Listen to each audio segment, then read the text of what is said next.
जय हिंद सभी भाइयों को मेरी तरफ से प्यार भरा नमस्कार। यूपी पुलिस में पूछा गया पेपर है और ये क्वेश्चन मैंने पिछली बार भी कराए थे पेपर में और यही क्वेश्चन आपके पेपर में पूछे भी गए थे। तो मैं टॉप क्वेश्चनों के साथ आपके साथ जुड़ा हूँ।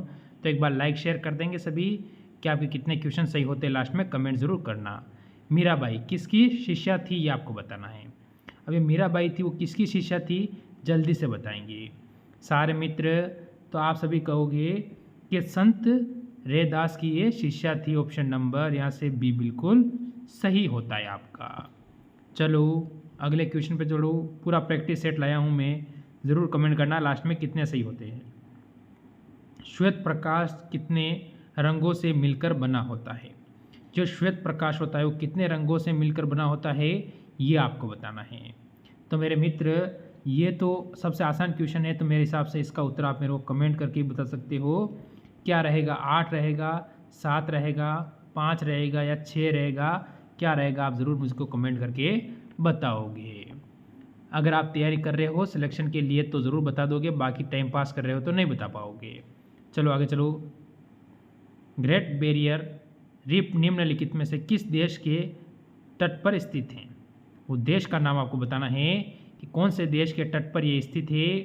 तो आपका क्या होगा, फिलीपींस यानी फिर ऑस्ट्रेलिया, दक्षिण अफ्रीका, इंडोनेशिया। चारों देश आपके सामने हैं। तो आप कहोगे ऑप्शन नंबर बी, यहाँ से ऑस्ट्रेलिया बिल्कुल सही हो जाएगा आपका उत्तर। आगे बढ़ोगे अगले क्वेश्चन की ओर, तो इसका उत्तर देने की कोशिश करोगे। क्या कह रहा है देखो, निम्नलिखित में से कौन 1946 में भारत की संविधान सभा के अध्यक्ष थे। तो भारत के जो संविधान सभा थी उसके अध्यक्ष कौन थे 1946 में। तो इसीलिए बोलता हूँ संविधान किसी एक आदमी का लिखा हुआ नहीं है, संविधान में वो सारे लोगों का योगदान है। तो आप कहोगे option number A, doctor Rajendra Prasad, जो हमारे भारत के प्रथम क्या थे, राष्ट्रपति। ठीक है, वो जो इनका निवास स्थान था वो था बिहार से थे और भारत के राष्ट्रपति रहे हुए हैं। आगे चलो। प्रयाग प्रशस्ति की रचना निम्नलिखित में से किसके द्वारा संस्कृत में की गई थी। इसकी रचना हुई थी संस्कृत में। अब किसके द्वारा हुई है ये आपको बताना है। बोधायन, हरिशेन, ठीक है, आखिरकार किसके द्वारा हुई है। तो आप क्या कहोगे, भभूति, बाणभट्ट। आखिर आपका उत्तर इसमें क्या हो जाएगा। तो प्रयाग ये हरिशेन की रचना है, यानी ऑप्शन नंबर सी हमारा बिल्कुल सही रहेगा यहाँ पर। आगे बढ़ो, अगले का उत्तर देंगे क्या है। निम्नलिखित में से कौन सी भारत की पूर्वी तट पर स्थित खारे पानी की सबसे बड़ी लैंगूर झील है। पूर्वी तट पर पूछी गई आपको। तो ये भारत का जो हिस्सा है अपना, तो इस तरफ जो पूर्वी हिस्सा है उस पूर्वी हिस्से से आपसे पूछी गई है। तो आपको बताना है कि कौन सी होगी। तो आप कहोगे चिल्का, कोलेरू, लोनार, पंचभद्रा। तो आप कहोगे चिल्का झील होगी। यहाँ से ऑप्शन नंबर ए हमारा बिल्कुल सही रहेगा।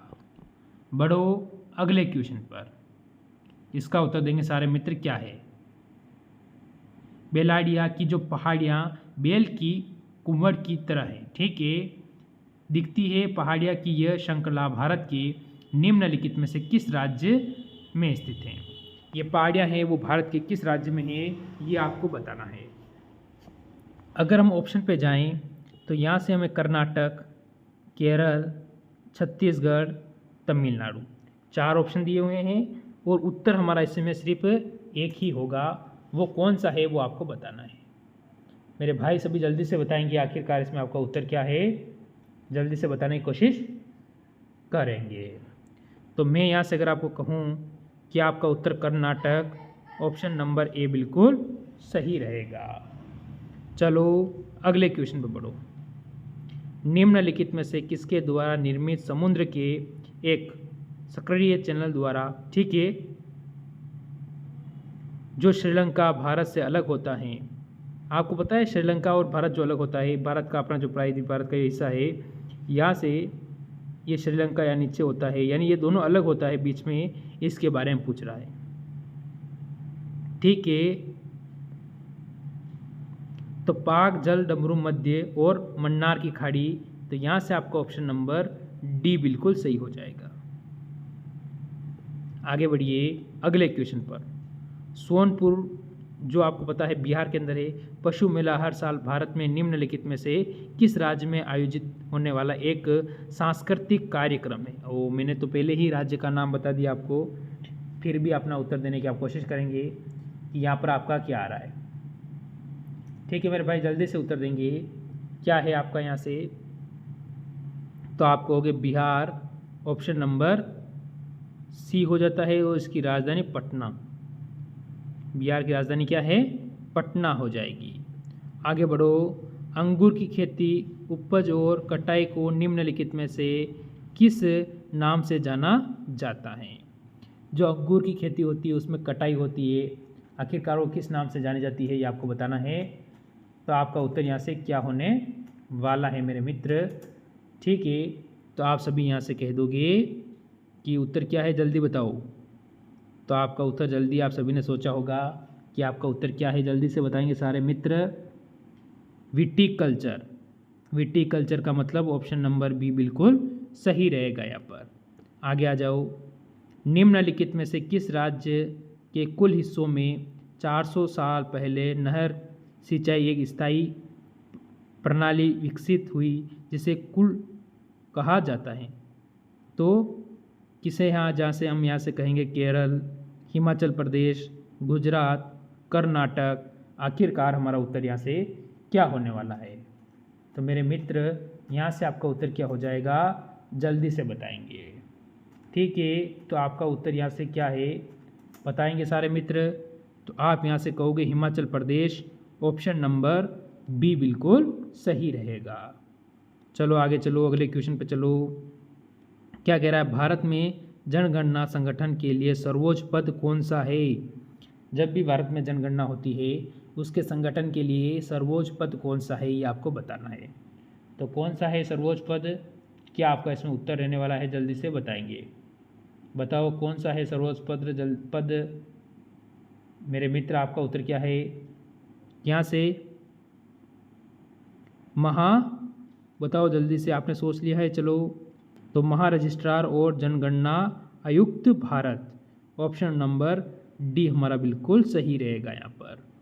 आगे बढ़ो अगले क्वेश्चन में। ठीक है, अगला क्वेश्चन क्या कह रहा है देखिए। कुमार संभवम निम्नलिखित में से किस लेखक की साहित्य करती है। कौन सा लेखक है इसका, उस लेखक का नाम आपको बताना है। तो क्या होगा, जैसे कि महादेवी, महाकवि कालिदास, कल्हण या भारवी। आखिरकार आपका उत्तर क्या होने वाला है।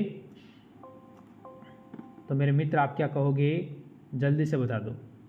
तो आप कहोगे महाकवि कालिदास, ऑप्शन नंबर यहाँ पर बी बिल्कुल सही बताओगे।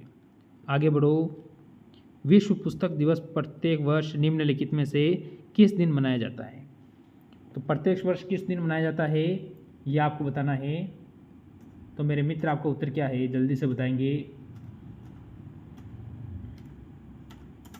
जल्दी से बताएंगे तो आप कह सकते हो यहाँ से 23 अप्रैल, यानी दिवस से एक क्वेश्चन पक्का आपसे पूछा जाएगा, तो दिवस आप रट लीजिए। आगे बढ़ो। विश्व स्वास्थ्य संगठन जिसे WHO का मुख्यालय निम्नलिखित में से किस स्थान पर स्थित है। जो WHO है उसका जो मुख्यालय है वो कहाँ पर है, कौन से देश में है, ये आपको बताना है। ठीक है, तो मेरे मित्र आपको यहाँ से क्या उत्तर होगा, जल्दी से बताने की कोशिश आप करते रहेंगे। तो आप यहाँ से कह दोगे Geneva Switzerland, option number D हमारा बिल्कुल सही रहेगा यहाँ पर। आगे बढ़ो। किस देश की शहरी क्षेत्रों में रहने वाली आनुपातिक जनसंख्या, ठीक है, में वृद्धि को निम्नलिखित में से क्या कहा जाता है। तो आप क्या कहोगे, देखो ग्रामीणीकरण ये कभी नहीं होगा, औपनिवेशीकरण भी नहीं हो सकता है। अब शहरीकरण, नियोजित विकास, ये दोनों में से आपका उत्तर हो सकता है। तो तो आप कौन से की ओर जाओगे जो कि आप बिल्कुल सही बताओगे, तो आप कहोगे शहरीकरण, यानी जो शहर में बढ़ेगी तो शहरीकरण, ऑप्शन नंबर सी बिल्कुल सही है। आगे बढ़ो। नेशनल एल्यूमिनियम कंपनी लिमिटेड का पंजीकरण कार्यालय निम्नलिखित में से किस स्थान पर है? अब जैसे कि रायपुर तो कहाँ है? छत्तीसगढ़ के अंदर। भुवनेश्वर उड़ीसा के अंदर, ठीक है। ननुमती असम में है, डिगबोई असम में है। तो आपका उत्तर यहाँ से क्या होगा? आपको उत्तर बताना है मेरे भाई। तो आप ऑप्शन नंबर बी की ओर जाओगे, भुवनेश्वर उड़ीसा आपका बिल्कुल सही रहेगा यहाँ पर। आगे चलो। निम्नलिखित में से कौन सा उत्तर प्रदेश राज्य का वृक्ष है? राज्य वृक्ष कौन सा है जिसे राज्य वृक्ष के दर्जा दिया गया है? अब जैसे तो आपका उत्तर हो जाएगा, जैसे ये तो बिल्कुल आसान क्वेश्चन है उत्तर प्रदेश संबंधित, तो आप अशोक पे ही चलो जाओगे, तो यहाँ से आपका सी बिल्कुल सही रहेगा। अगर हम आगे बढ़ें अगले क्वेश्चन पर, सुरहा ताल प्रसिद्ध अभ्यारण्य जिसमें साइबेरिया और अन्य ठंडे क्षेत्रों से कई प्रवासी पक्षी भी आते हैं और उत्तर प्रदेश में निम्नलिखित में से किस जिले में स्थित है? यानी जो ज़्यादा ठंडा एरिया है वहाँ से भी जो पक्षी है वो यहाँ पर आते हैं। आखिरकार वो उत्तर प्रदेश के कौन से ज़िले में है, आपसे ये पूछ रहा है। ठीक है, तो सभी को पता है जैसे कि संत कबीर नगर, गोंडा या फिर बलिया, एटा। तो आप कहोगे बलिया, ऑप्शन नंबर सी बिल्कुल सही होगा। ये आपको ध्यान रखना है। आगे बढ़ो। निम्नलिखित में से कौन सा सोशल मीडिया प्लेटफॉर्म पेशेवर जो कि नेटवर्किंग और नौकरी तलाशने के लिए सबसे उपयुक्त है? बढ़िया ऑप्शन है। इसका उत्तर आप मेरे को कमेंट करके बताओगे। ये क्वेश्चन मैंने पहले करवाए हुए क्वेश्चन है और आपके पेपर में पूछे गए क्वेश्चन है, तब आपका फर्ज है करवाना है। फेसबुक और इंस्टाग्राम तो भविष्य में कभी नहीं होगा, दो में से आपको उत्तर देना है। ठीक है, आज की तारीख में फेसबुक और इंस्टाग्राम तो आपको पता है, क्या बताऊँ मैं, बहुत सौ को पैसा दे रहा है तो बहुत सौ को टाइम भी पास कर रहा है, टाइम खराब कर रहा है। आगे चलिए, बताओ इसका क्या है। ठीक है, उत्तर प्रदेश में स्थित भदोही निम्नलिखित में से किस कला के लिए प्रसिद्ध है?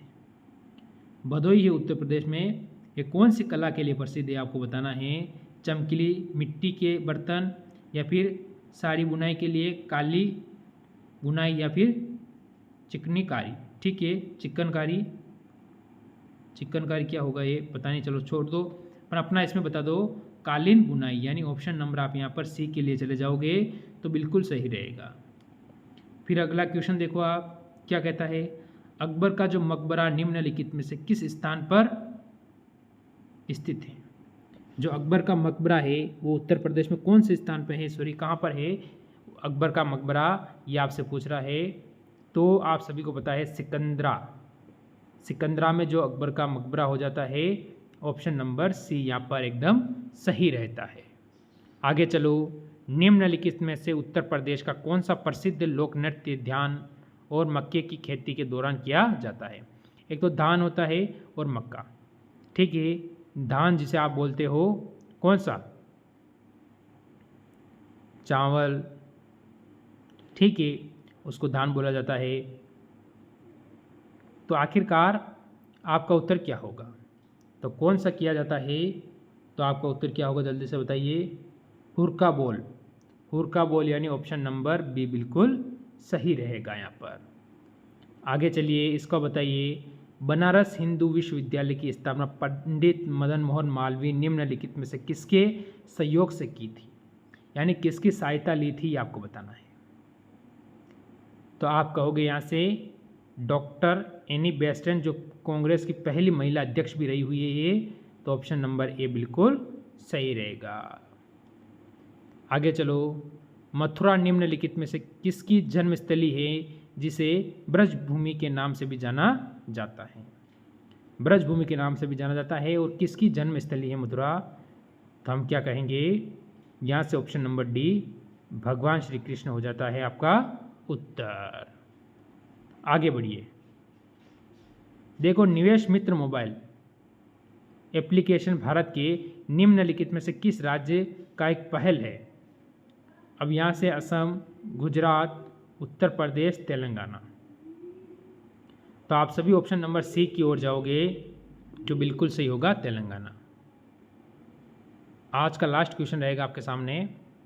विमुद्रीकरण को निम्नलिखित में से किस नाम से भी जाना जाता है? तो हम कह सकते हैं नोटबंदी, बिल्कुल सही है। विमुद्रीकरण यानी नोटबंदी ही बिल्कुल सही होगा, ऑप्शन नंबर ए आपका। तो ये थे आज के टॉप क्वेश्चन जो आपके पेपर में पूछे गए क्वेश्चन हैं सारे। ये मैं कई बार से नहीं लाया हूँ, ये आपको ध्यान रखना है। कितने सही हुए ज़रूर कमेंट करें। सभी मित्रों को जय हिंद, जय भारत।